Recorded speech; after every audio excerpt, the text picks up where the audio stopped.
Dabar kaip vyksta patys mokymai, jie vyksta pagal energinius centrus, pradedant nuo pačios į viršų.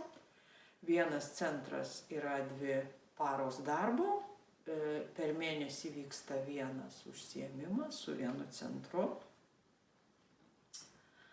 Kaip vyksta tas užsiėmimas, pirma diena yra išsiaiškinimas apie save, tai yra ko tai daliai mano trūksta ir kur aš esu praradęs. Toks surinkimas žinių apie save. O antra para yra tas paleidimas ir grąžinimas savo energijos. Vyksta poromis, darbas vyksta poromis, nes dirba einantysis ir vedlys. Jie abu iškeliauja, o trečias asmuo užrašo. Paliekamas yra liudijimas apie tai, ką mes padarėm, kur mes buvom ir kas vyko. Kad po to einantysis turėtų paliudijimą, kur jis buvo, kas su juo vyko ir ką jis padarė, su kuo jis dirbo. Nes labai dažnai protas pabando užmiršti. Tai vat yra tokie 8 užsiėmimai. 8 yra paskui 8 centrą mes imam atsakomybės centrą, tai jau yra eteriniam lauke, nebe kūne.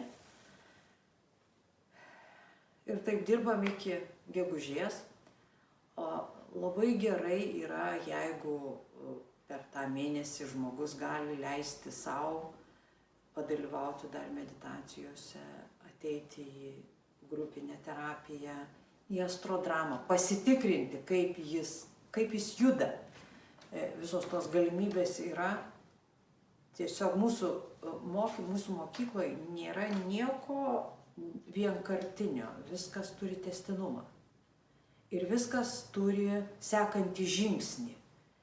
Nėra taip, kad aš negaučiau kokio nors atsakymo ir nepadėčiau kitam jo gauti. Visada atsakymas yra. Kitas dalykas, ar žmogus tą atsakymą išgirs, kaip jis jį išgirs ir kaip jis jį įgyvendins. Tik šitas klausimas. O šiaip viskas yra pas mus kuo tolyn, tuo paprastyn. Dar kas yra svarbu, po kiekvieno užsiėmimo mes aptariam būdus ir priemonės, kaip tą dalį, kurią grąžinausi, kurią atgavau, kaip ją išlaikyti.